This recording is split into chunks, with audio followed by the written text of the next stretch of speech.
Hey Alana, welcome to the show. Hey Taylor, good to be here. Yeah, I'm excited. So it's been a while. You were on the podcast. Has it been years? It's been I feel like it's been a couple of years, perhaps. yeah, I don't yeah. recall time so well. You're well. We're all getting old. I think that's a byproduct. Yeah. Well, so let's say we're in the third. We're into the third season of the podcast, third year of the podcast. And you were like one of the first. So yeah, it's definitely got to be a couple of years. So Wow. yeah, I'm excited to reconnect. You and I have had all kinds of awesome conversations about what it means to be an athlete and coach, and to grow as an athlete and all kinds of things offline. So I think we can. I'm looking forward to bringing some of that to a podcast episode that people can listen to, because we always have super good conversations. So, yeah, where do you want to start? Well, I joked with you previously, always my mind always goes to good food and drink. So, Yeah. we could start there, and how we relate that to coaching and athleticism is yet to Yeah. be seen, but it usually incorporates its way into, you know, everybody's day. Most of my time, waking hours, is spent thinking about, or in route to thinking about, like what I'm going to eat and drink. Like if it's like, I wake up, it's like, what am I gonna have for breakfast? And I have breakfast, and it's like, okay, and it's like coffee, and then it's like, okay, now what am I gonna have for a snack? And then I like work out, and I'm like, well, now I'm really hungry. Like, what am I gonna have for after my workout? And then you go through your day, and you're like, well, now it's dinner. Like, we're getting close to dinner time, and so you think about your. So I feel like um, I just jump from thought, like meal to meal. I'm just trying to think about like what I'm gonna. Um, what's your like um I don't know, like what's your favorite thing to have for dinner? Huh. I will tell you what I historically have had for dinner mostly are big salads with like the kitchen sink in them. And that is Mm-hmm. because I am not known for my cooking. Mm-hmm. So that is like my go-to. Make a huge salad and there is tons in there. Nuts, seeds, protein, eh, tons of things in there. But what is my favorite thing? Is probably, I mean, honestly, one of my favorite dinners is, I'll go with two answers, is like just the meat, potato, vegetable. I love that dinner. Like a good Yeah. piece of meat, a really good vegetable, and potatoes. Like I love that. A Yes. ribeye, potatoes, some asparagus or artichoke or something. Those are probably my favorite. And and then a lot of Mexican dinners. Like I love just, beans, tortillas, guacamole, making salsa, all that good stuff. Yeah. You just described pretty much we're on the same page. So I love, like, I've heard it referred to, I don't know where I got this, and maybe this is like what other people call it, but it's like the classic American dinner, right? It's like a meat, a starch, and a vegetable, right? And I am Exactly. an American, and I'm like, well, I guess it's true. Like, that is a delicious, like, especially when I'm feeling like if I'm like really hungry, or like after like a hard workout, like I think I'm craving like protein, iron, like, and I like people that, you can get that not from meat, but I'm not a vegetarian or vegan. So yeah, I'm right there with you. Like, and then we do a lot of, I got really into, I'm still into it, making homemade tortillas. Oh, yummy. So I really like doing like homemade, like street tacos. So making my own masa, like mixing the dough, and then pressing my like small, like street style kind of corn tortillas, and then baking the, like frying them. I got the like pan, the kamal that you cook them on, and they puff up, and I got it, like I like Wow. literally spent, like, that was my COVID project. Like, I literally worked for like over a year on how to make like corn, like masa, like dough for making corn tortillas.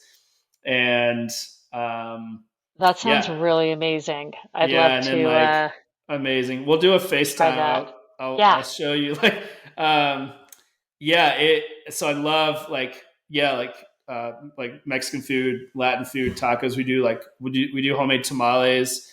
We'll like Wow. roll the corn inside the corn husks, right, and steam them and make like homemade tamales. Um, yeah, but I'll say overarchingly, I uh, I am a carbohydrate addict. I love carbohydrates so much, and everything. Like when I really like, every time dinner comes, like I can eat like I eat fruit and vegetable salads. I'll do like smoothies during the day. Like it's all varied and like tends pretty light. And then like inevitably, like when dinner time comes around, it's like rice, pasta. Um, like I really want always like a carbohydrate. I think That that's is so from my awesome. like I don't know. I mean, are you like you're an endurance? I mean, you have a deep history in endurance. Like, is that an endurance thing? Like, just because? I mean, that's a primary fuel source. Like, I get the science of it, but like, it is like a strong craving I, currently, like up until today.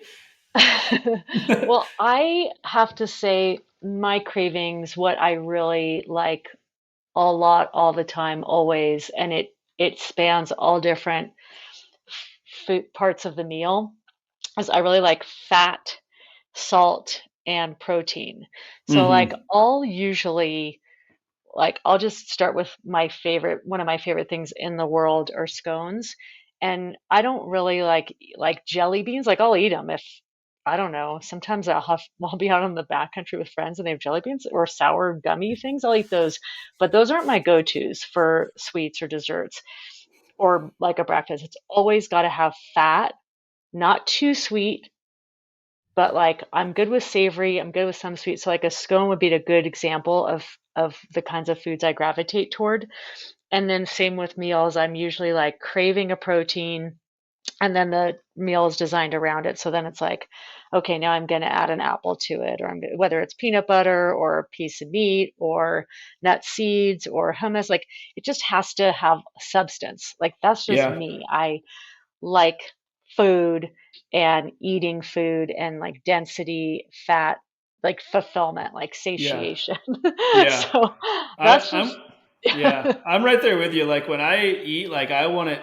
Like I don't want to be like I don't want to overeat, but like I want to feel full. Like I don't want to have like a light meal. Like if I'm making a smoothie, like it's got a lot going on. Like it's it's like got to have some peanut butter. multi hundreds calories, like protein, peanut butter, nuts, like fat. Like it's got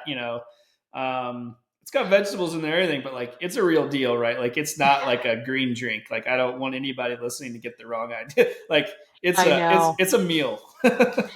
And I'm thinking about Christine Zimmerman in this conversation. It'd be fun to have her on board, like having her chime in. Yeah. I I feel like you and I have had the conversation a lot about just like being real and having the conversations with each other as coaches, with our team, with our athletes.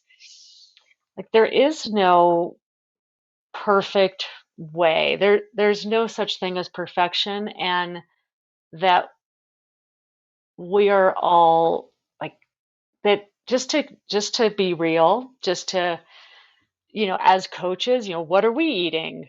What are we doing? How are we moving? And how we talk to our athletes and what they're doing. And sometimes I think that athletes, people in general, have an idea that there's an arrival, like there's a destination, like we have to attain this perfection, or as you have so well put it, this balance, which is a total myth, that there is no balance. Yeah. And like what are we going to find a balance, and it's supposed to last us our entire lives every day for our waking hours, is, I do believe, a myth too. So I always appreciate with you, Taylor, like we're just talking about food, drink. We've talked about good wines, good cocktails, and not to, offend anybody who doesn't drink or believe in that.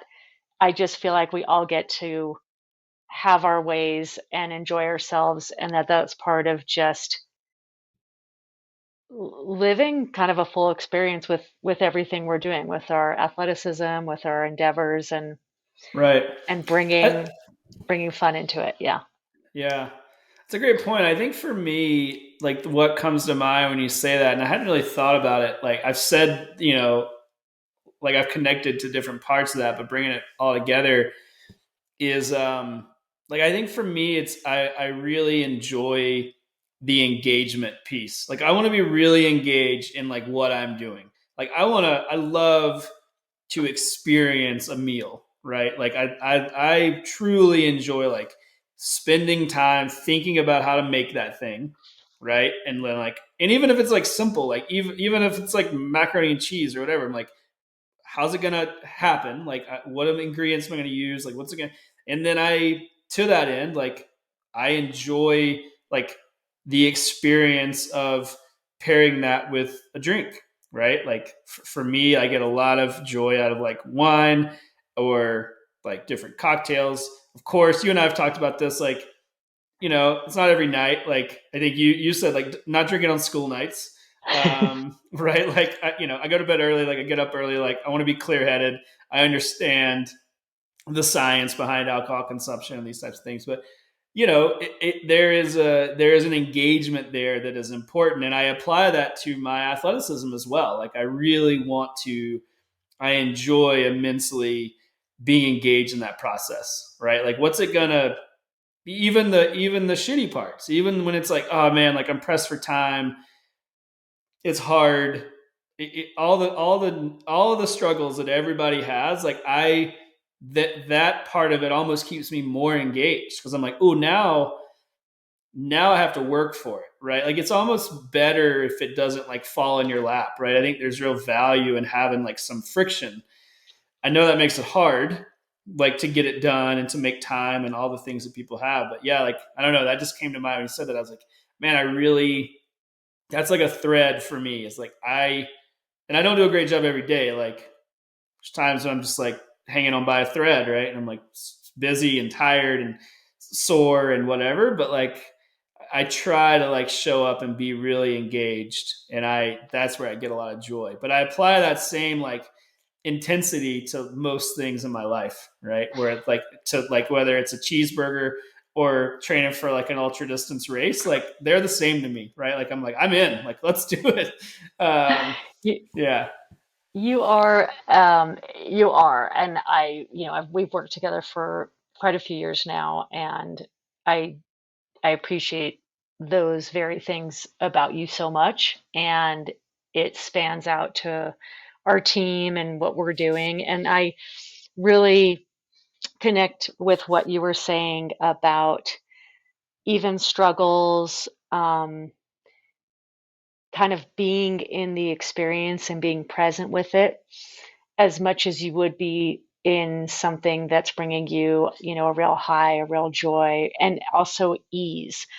That concept of ease versus struggle, and that like we don't really question when we're having great workouts or we're feeling great in the morning or our energy's high or think we succeeded, had a great race, but more we tend to question and struggle with when we're having these challenges and we're having lows and we're tired. Like, why am I tired? We don't usually say, why am I not tired? Why do I feel so great? We're usually saying, yeah, why am I so tired? But I do think that there's this concept that we're supposed to always feel good or have joy or like have ease. And I really think that we are not, that is not it. That is not life. It is highs and lows. Um, and accepting that and even just embracing that sets you up for those lows. I was just talking to one of my athletes. If he's listening to this, he'll know it was with him, the conversation. And before his big race this year, we went over you're going to have highs and you're going to have lows. You're going to have highs again. You're going to have more lows. The longer the race, the more highs and lows you're going to have. And he said how helpful that was to just prepare him for when it came. He remembered what we talked about. Like, this is normal. This is normal to have a low during this and to not feel so good and to navigate through that. So I really love that conversation, and just that we're not, there's no perfection, there's no ease, there's no just 100% one way. So, Yeah. What do you like? I couldn't agree more. Not that my opinion matters, but I think, um, but like the lack of ease, the days when it is a struggle, like that's where people really get, they get down on themselves, or they lose momentum or consistency or confidence. The list goes on. Like, what's your personally, because you've been an athlete a long time, and yeah, like it's full of highs and lows in life, but specific to like athleticism.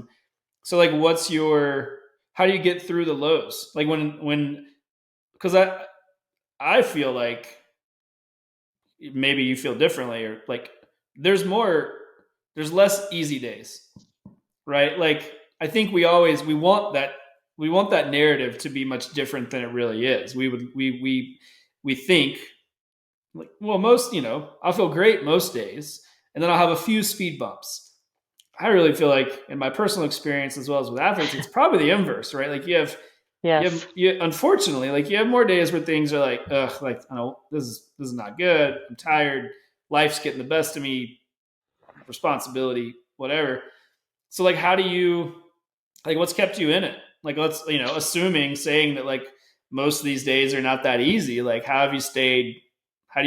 What's your answer to like get through it and stay connected to it?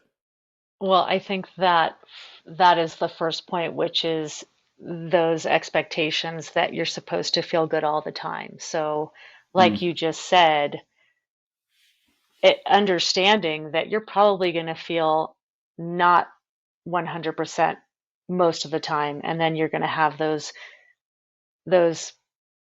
fleeting moments or days or weeks or races where you're just on it and everything's together and you're feeling so great. So first, knowing that it's not abnormal to feel crappy or to feel tired or to not have a good workout or to have a tough day or to feel stress. And then number two is not fighting that, what we would consider a negative in our lives, and not necessarily even seeing it as such a negative in our lives. So when you have that difficult day, it could be stress at work, it could be outside of your workouts, anything in life it applies to. But instead of fighting it, resisting it, and saying, "Oh shoot, I feel tired. I don't want to feel tired. I need to feel better. I need to like go get coffee or whatever it is," and change that, is to, instead of fighting it, embrace it, experience it, just like you were saying about experiencing good food, good wine, the process of making your meal. We're more easily able to embrace, or hopefully we don't want to fight these good experiences, these times of feeling so great, and in the inverse, not fighting when we're having a down day, when we're having a tough time, when we're struggling. And so the first step of not resisting that actually eases some of that tension and difficulty. Yeah. And this is something I got from reading an incredible book, and it was her take on it, and it stuck with me for so many years. Um, and the last sort of element that came up in my mind when you asked that question was, um, there's definitely a component of struggle, I would say, when it comes to our performances, let's say in this case, athletic performances, whether it's a training session or a race, a workout, is that a lot of times when we're struggling, when we're tired, it or when we're not feeling okay about what's going on with our physical performance, we need to check in to see if it's because we're comparing ourselves to others. That there's that great quote, comparison is the thief of happiness. Mm. So I really think that happens to us when we're out there. Even if you're not running with somebody else, let's say you're out on the trail and you look down and you see your pace and you think, oh my God, I can't believe I'm going 13-minute miles or 15-minute miles. That's not even running. Um, but then you think, oh, that's horrible. Like, my friends can run this loop in so much faster, or whatever's going through your mind. What are people going to think of me? I'm a coach and I'm running so slowly, and oh my gosh, I'm deteriorating, I'm getting old, I shouldn't be a coach, I shouldn't be an athlete, I should never race again. The mind just goes crazy. And that's all Yeah. about, what are other people going to think, or what are other people doing? And then when you can quiet that and just say, this is what I'm doing right now, and you can tune into like the leaves crunching underneath your feet, or we talked earlier today about fall colors and just the beauty around you, a bird chirping, your dog's tripping you, running, getting excited, the stream, the creek. Like there's so much other stuff that really is going on. And I guess it's stepping a little bit out of your mind and just being present. So, long answer. Yeah. Yeah. I mean, I've talked a lot about being present on this podcast. I think it's one of the great like gifts that we get from a consistent movement practice is dedicated time to actually tap into that space, right? We don't in our most of our lives, we don't get the opportunity essentially like given to us to be present, right?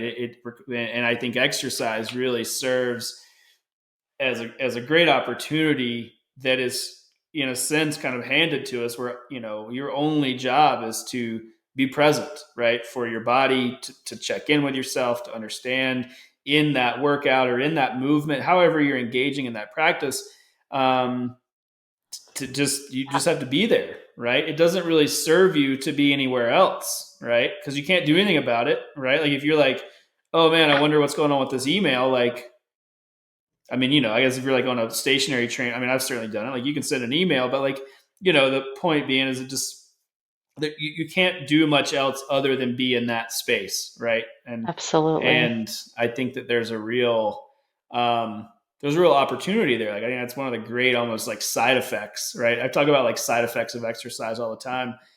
I think I think fitness is a side effect of exercise, right? Like that's not actually what we get from it. That's not like at the root cause or the that's not why we show up for that thing, right? Like I think athletes say that, right? They're like, no, I want to be more fit. Like absolutely, but in route to fitness, you get all these other things, right? You essentially get however many times a week you're moving or engage in a consistent movement practice, you're getting opportunities to do all these other things, right? Be present, check in with yourself, be aware, build confidence, build discipline. And then much further down the road, you get fitness, right? And I think that's a really like I love that timeline. Like it's a very there's a bit of like Buddhist practice. We're you and I are both kind of circling around this like Zen master type thing, but I think that there's a real like not resisting it either, right? Like that's that like you have to be fluid like Hmm. water, right? And you roll over the obstacles, and I mean easier said than done. Like I'm the first to resist, but yeah, I don't know. I just think there's a real like again, there's a real opportunity and a real I think that's something like really special about like when dedicating to just being active, like being engaged, like we talked about. Because when you're engaged, you realize like all the other things you're getting, right? Versus just fitness. Um, Yeah, I mean, I am addicted to, feeling good, having fun, playing. Like, I love just the idea of just having a great time, the joy, the fun, the feel good. And so I do think that um, you said it so well, when you're out there moving, when you're, rather than like not being there and thinking about something else, although we all do it, it's really a great opportunity to be present and be present with yourself. And I was just speaking with another athlete, and she was saying, like, I don't take my phone on my dog walks. I don't, I unplug when I go out for that walk that you see. I'm unplugged. I'm present. We were talking yeah, about one of the tasks on the 21-day challenge, and it was just so cool. Like, that's so great that she's already doing that, that she's already there, and that that's her time. Because yeah, I'm guilty of taking the dogs for a walk, and if I have my phone with me, it interrupts. So when I don't, it's a completely different experience. Um, yeah, yeah. I got a pretty hard rule with myself that I no technology on like when I walk. I mean, my you and I share that, like we both have dogs. Like that's the time that I engage in that practice. And I actually like love to walk. I love to like do more intense stuff as well. But I just more and more like that's such a valuable time for me, and I enjoy like I get a lot out of like the actual kind of act of like seeing my dog be happy. Like I get a lot of joy Exactly. out of that, and like watching her like splash around and jump over stuff and whatever. Um, and yeah, like I used to like take my phone again, like just to show again, like that we're, lest anyone think that like, it doesn't require effort for me to practice what I preach. Like I used to take my phone and like because I was like I don't want to miss emails or like what if somebody needs me, like even like the team that we work with. I'm like, well, I don't want to like it's a Slack message, like I want to make sure. And it's not a big deal to answer that thing. Like it actually like that's not the what I found for me is like it wasn't that like answering a message necessarily detracted from my experience in a way that was meaningful. Like I could send a message really fast and then get back to playing with my dog. It was more like for me, it was the value was in actually just having the discipline to commit to that thing and be like, no, like this thing is important and it needs it's far reaching, right? Like, is it a big deal if I send an email on a walk with my dog? No. However, the discipline required to not do that is much more impactful. And that's where I realized I was like, oh, okay. Like Exactly. it took me a while to get there. But I'd say for the last like, I don't know, sometimes say a couple of years or year or whatever, like technology stays at home. And even like to the point where like I very rarely will like do a podcast. I know that's a lot of people's way to like listen to podcasts and I respect that. Right. But I'm like, I have noise in my ears all day, every day, right? Like this is like you said, it's like leaves crunching and it's whatever's happening. Um, and I think that's a big, like there's that again, like that's really how I see like being an athlete is like, again, if we step back, like the skill sets that we develop through the pursuit of that thing are actually like what's most valuable and important, right? And like fitness as a byproduct. This is very similar. It's like the walk is actually not what we're talking about. So, as a long-time athlete, um, what's the importance or like place that like walking holds for you? Because a lot of times as athletes, we're like, gotta go hard, or gotta like do a. I'm using air quotes, like do a workout, um, and that's fine. But like, I know you and I both enjoy like getting out with the dogs. So like, how do you like see that in relation to your more like focused training or like dedicated workout type stuff? Yeah, that's a great question. And I feel like walking is a great subject. Originally, in the past, when I was training and racing and had a certain mental attitude toward it all, I probably would not have put any merit to walking. But over the years as an athlete and as a coach, and as an individual, I've really come to appreciate walking so much. And I'll just kind of go through some of the benefits or some of the reasons that I think walking is so valuable. Even the first one that comes to mind is because athletes think it's, and maybe not every athlete, I don't want to generalize or prejudge anybody, but generally because people think it's not worthwhile is one of the reasons that I think if you don't do it now as an athlete, you should, because it's serving, if only to slow you down and help you be in the present. So if you're Mm-hmm. always running or always riding or always feeling like this has to be a training session, then I challenge you to actually go walking and let it be, as we've talked about, brought up the Zen experience and really get in touch with that you don't have to, that in order to achieve any benefit, you actually don't have to be pushing hard or doing a structured training session. Um, and in addition to that, even to further that, it actually is really one of the biggest health beneficial movements. So walking is healthier from research showing like walking is more healthy. People who walk or run short and easy are actually healthier than people who do these ultra events. Again, I'm not saying every single person, but it helps give us um, understanding, patience, willingness to put some importance on something like walking. I think it's really symbolic.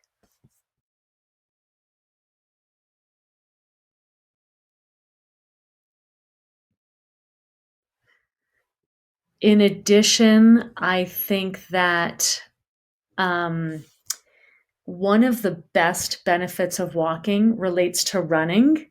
And so, therefore, I wouldn't say that this can't span to Nordic skiers or cyclists and other athletes, but it's very difficult to get a zone 1 run. It's very difficult to get recovery running. And so I think that it's worthwhile for a lot of runners in particular, and maybe athletes of all kinds, to see the benefit of a recovery day, an active recovery day that consists of walking. Um, and in addition, specifically to running, walking is a great cross train for running. And for those very reasons, it's a way to move your body in a very similar format, structure, movement pattern that doesn't produce the same kind of stress that's more difficult to recover from as running does. So I think there's some really meaningful applications of walking in our actual training. And then I'll just finish and go back to, for the pure reason of, we're biased with dogs, but for the pure reason of getting out with your dog, like you said, watching them play in the water, or no dog, getting out and watching what's going on around you in more of a slow mo fashion. Just not only we keep talking about being present and being zen, and physiologically helping take us from that over stimulated, constantly in the sympathetic nervous system, back down to what we're supposed to be spending most of our time in, which is the parasympathetic nervous system. So I think walking can really contribute in that way. I'm like the biggest fan right now of walking, and maybe it's because I'm getting older, but I I love it now.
Ex- Exactly.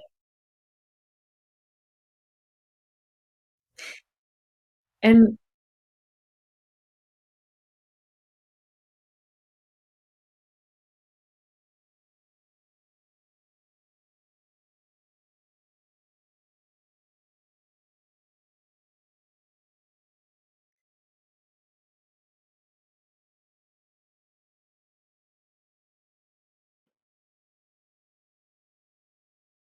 mhm.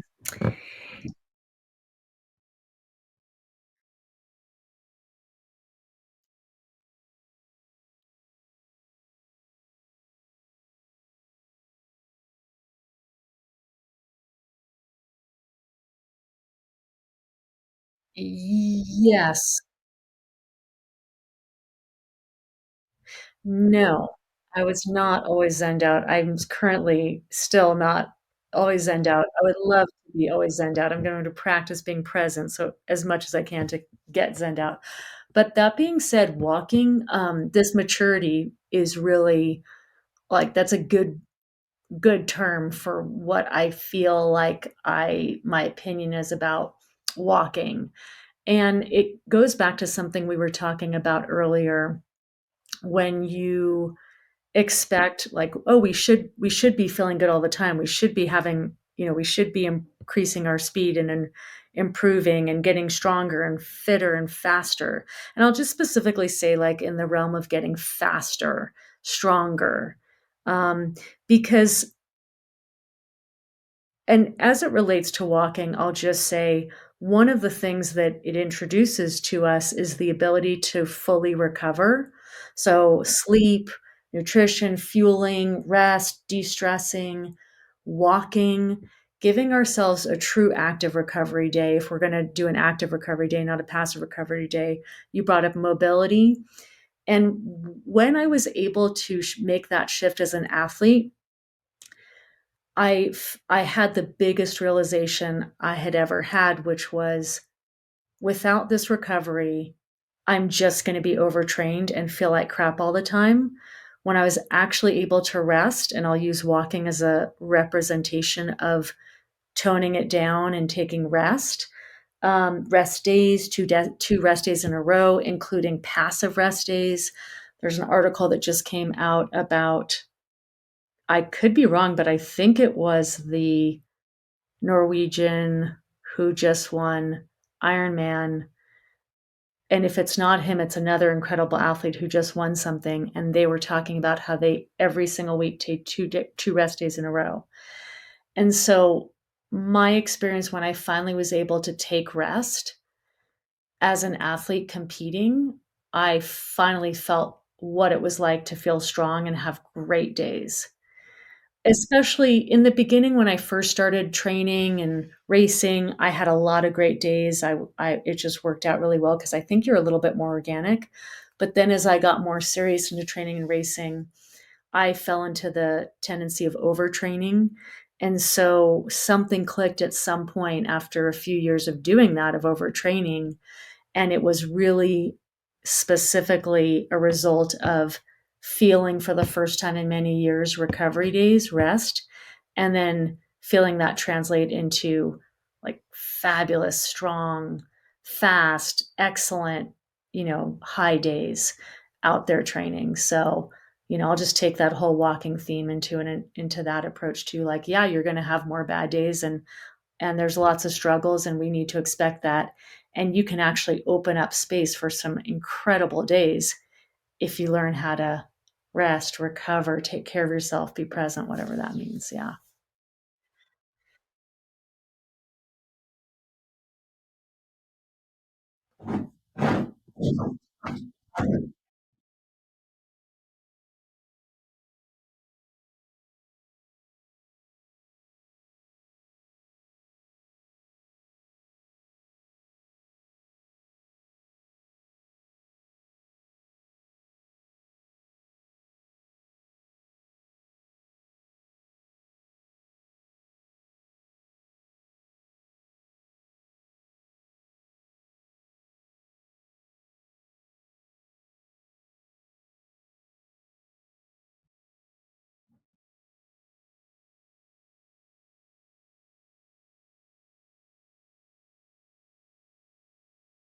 Mhm.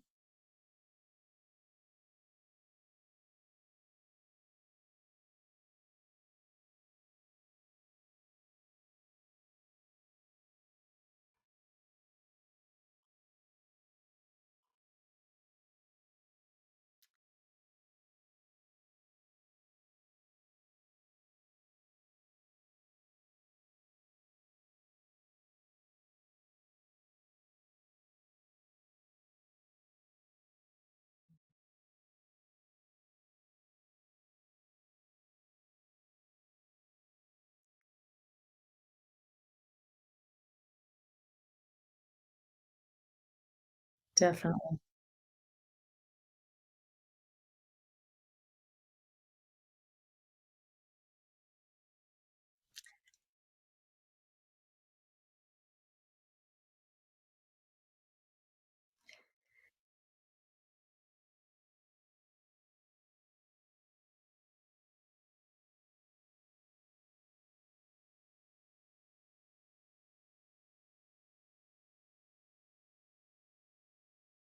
Right. Right.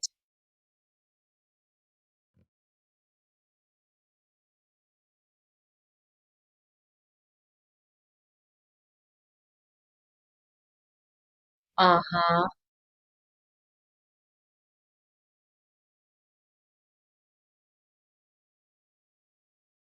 Yes.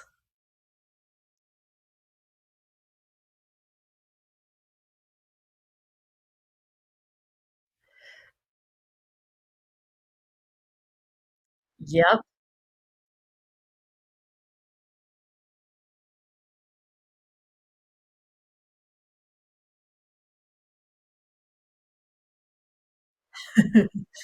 Exactly.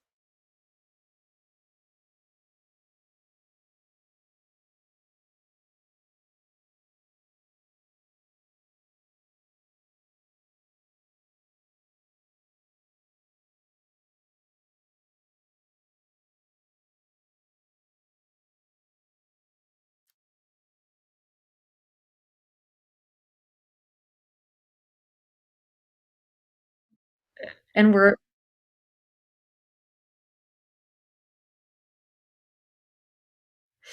well, it's interesting that you say that because, I mean, I did get into an overtraining stint, but more of that was when I started after I was more of a rookie when I was doing my own thing. And so when I first started racing, I was doing most of my um, training by myself, and I was just out Nordic skiing long days and running trails long days. And then I entered some of my first races and had a lot of success. And interestingly enough, my sessions on my own were a lot of long, easy, distance, just because I enjoyed it. And then when I started gaining success with racing, then I joined a track team and I trained with others and I completely got overtrained, gained weight, got slower. And it wasn't until, and that goes back to that epiphany where I actually started resting, my weight came back down, my performance got back to speed. And so I've had actually a lot of luck with the easy training myself. Um, that being said, there is a place for speed and intensity. There's benefits to all zones on physiologically in our body, and you have to train your body fast to go fast. Like when we're really talking about speed, like you've got to train that. You have to train fast to go fast, but the amount of time we think we are supposed to be spending on training hard or training fast is really so much smaller of a percentage in our overall training. And I like what you said about it, like programming in down weeks, because and getting that feedback from our athletes too, like I need some downtime, or just listening to them. Hey, I don't know, I just don't have it for this workout, or I haven't had it this week, and realizing, okay, this needs to be a down week, or it's time to break it a little bit. um, because yeah, you're really going to feel so much better if you honor that. I just wanted to add, back to that zone one, or zone two and less, but back to one of my favorite descriptions of zone one is guiltily easy. Like it is so easy, you think you're not doing it right, and you feel guilty. That's zone one, and I love that description.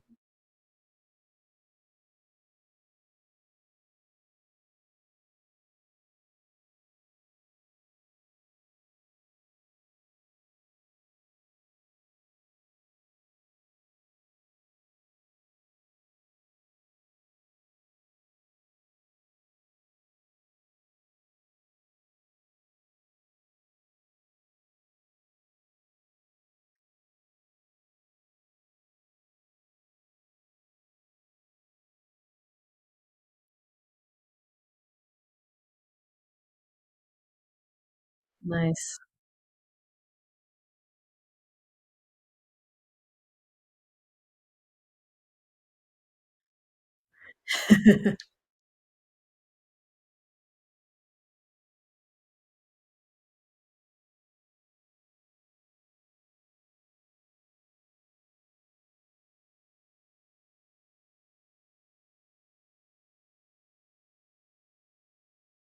Exactly.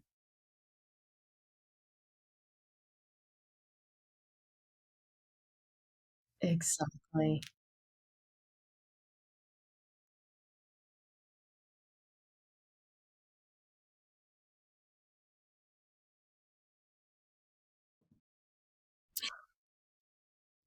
Y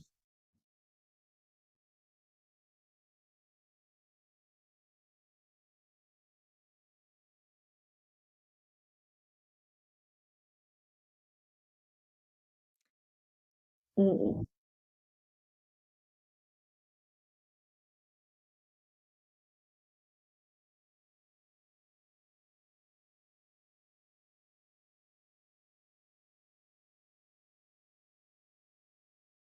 Exactly.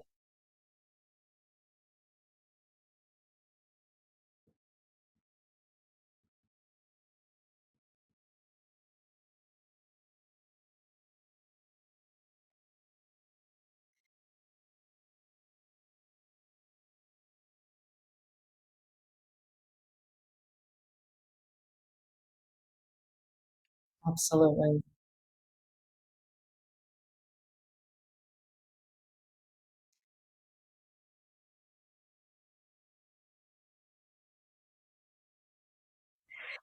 It's so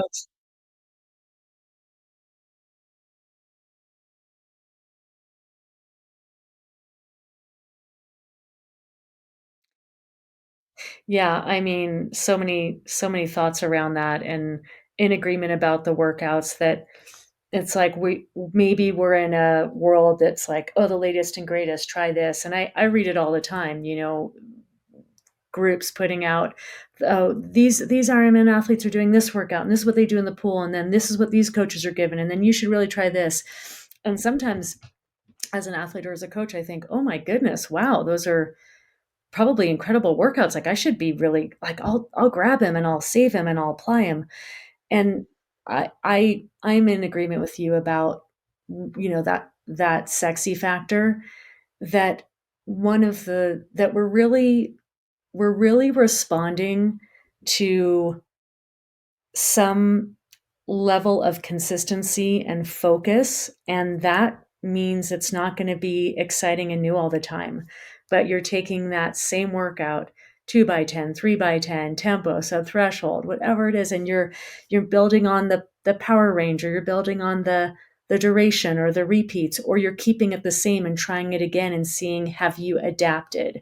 Has your body progressed? And you and I have talked a lot about this, and you've helped me with this a lot as a coach, which is, yeah, these workouts deliver, and they deliver partially for the very reason that they're not chaos theory. They're not going to introduce something new to your body every time.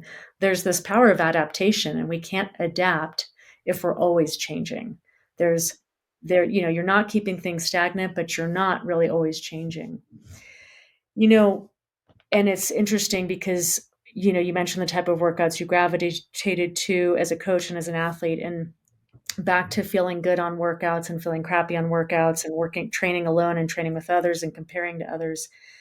I really do believe in the power of the fartlek workout, the natural interval workout, and we have it on our workouts in TEC. Like we all have these structured fartlek workouts that we give the athletes, but part of fartlek workout is natural intervals.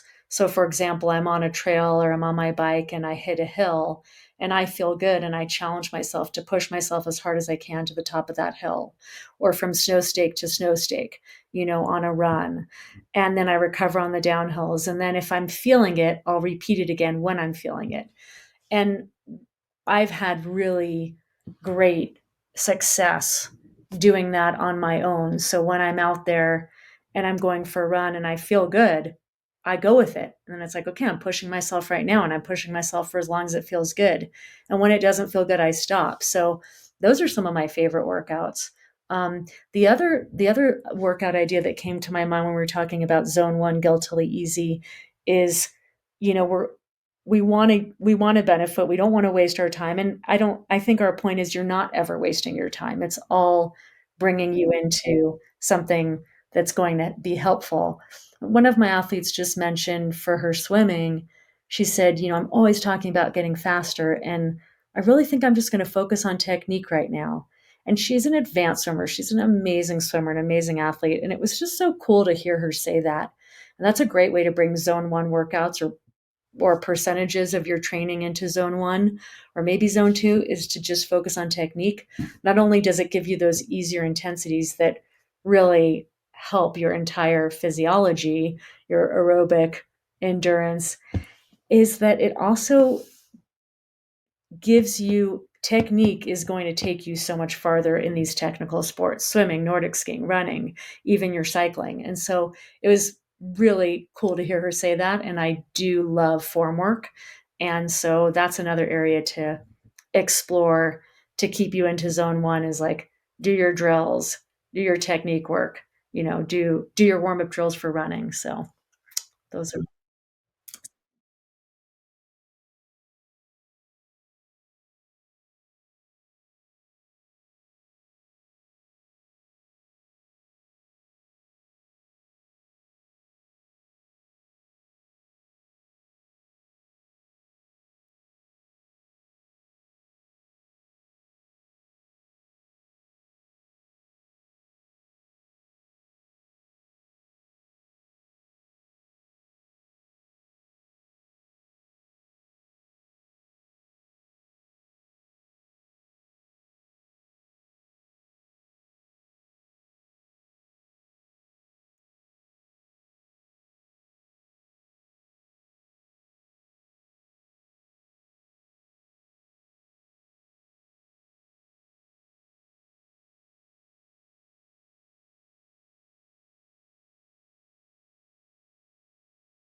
yeah.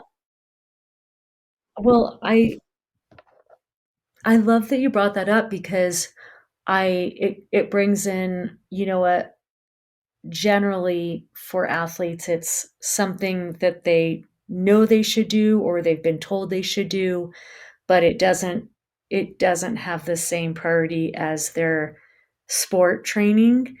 And it's like mobility, stretching, and as we were talking about walking, strength training is in that realm sometimes also.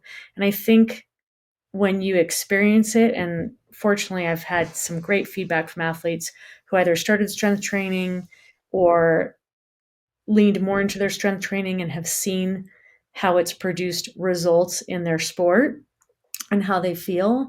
And it's trusting that even though this isn't you running, mile repeats or 400 repeats on the track or doing hill repeats on your bike, although that is another form of great strength training, specific strength training, the hill repeats, but it's it's going to deliver performance in your sport. And I think back to that conversation about endurance sports and strength training being conflicting. That's definitely that's definitely been changing over time in the sport and with coaches. So whereas prior we said no, it's not going to benefit your endurance sport, now the research is showing it is going to benefit your endurance sports if you're doing it with the right focus and the right loads and emphasis, um, and timing. So I think it's just such another topic to explore on how we incorporate it or don't incorporate it, when we do, how we prioritize it. And that would be a really good other episode to go into and just spend the whole time with strength training. Definitely.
Well, and I think even taking all these components, walking, mobility, eating, and weighting them more in our overall daily lives and programs while we're training for our sport or this race coming up, is you just tapped into it. That's what's going to feed into longevity. So that even if you can't run for a period of time because of an injury or you decide to change sports, you have this richer, deeper, more substantial connection to your body and to movement, so that in the long term, whatever your pursuits are, a run race, a bike race, a swim race, walking with your grandkids, whatever it is, whatever it is, a race across the continent, it's just, I think it helps keep that longevity. And I will just, yeah, complement strength training. And something that I think as endurance athletes, a couple things that would be helpful to point out, maybe people know, but starting at age 25, we start to lose lean muscle mass. And when we are exercising aerobically, when we are running, when we are cycling, we are doing catabolic activity. We are breaking muscle tissue down. It doesn't mean that we're not utilizing muscle and maintaining some, but we're actually in a breaking down of muscle activity. And strength training is anabolic. It's muscle building. There's some breakdown, but there's some building that follows that. In addition, if you're a walker or a runner, you're doing, especially running, a high impact activity, so that's helping with bone density. But if you're a swimmer or even as a cyclist, you're not doing as much impact. And so the strength training is going to feed into that bone density fulfillment, maintaining that stress against the bone and that growth, and producing that density. So I think those are important factors for all athletes. Maybe, maybe you don't think about it until age 26, but that's probably the latest you want to start thinking about strength training and the benefits it would give you as an athlete. So I love your idea about longevity.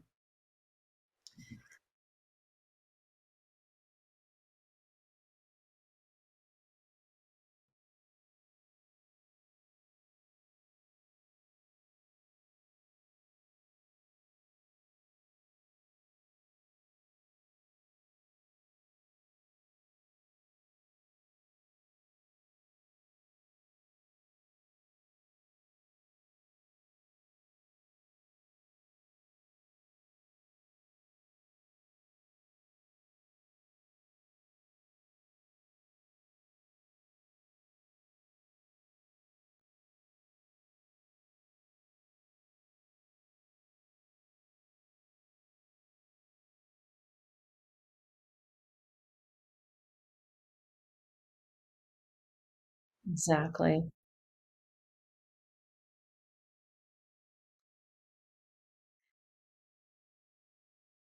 And even if the season is over, the race is over, you've just hit your A race and then you just stop, you lose your motivation because there's not a race, right? So there's yeah,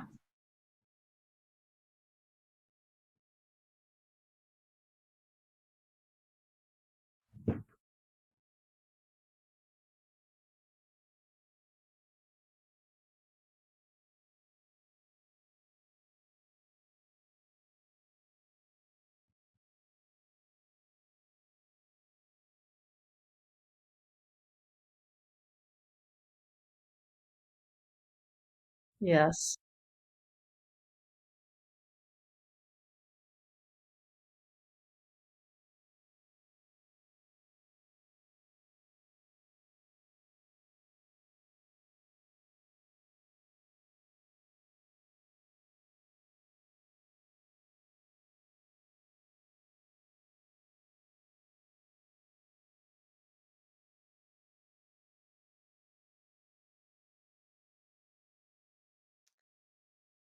Me too.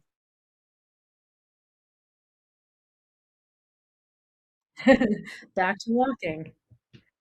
And then we've gotta tie this back into food and drink. Full circle it.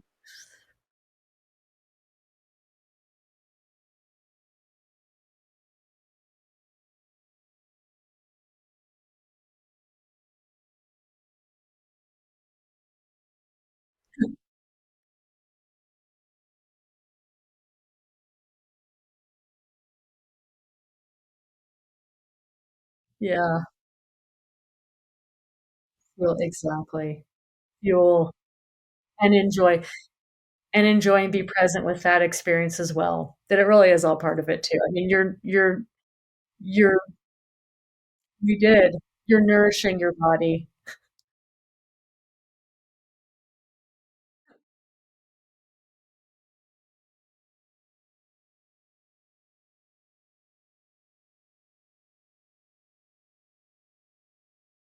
Thanks, Taylor. You are too. Super awesome. Thanks for doing the Endurance Minded podcast. I've listened to so many of them, and they're so helpful and meaningful. Thanks for all you put into it.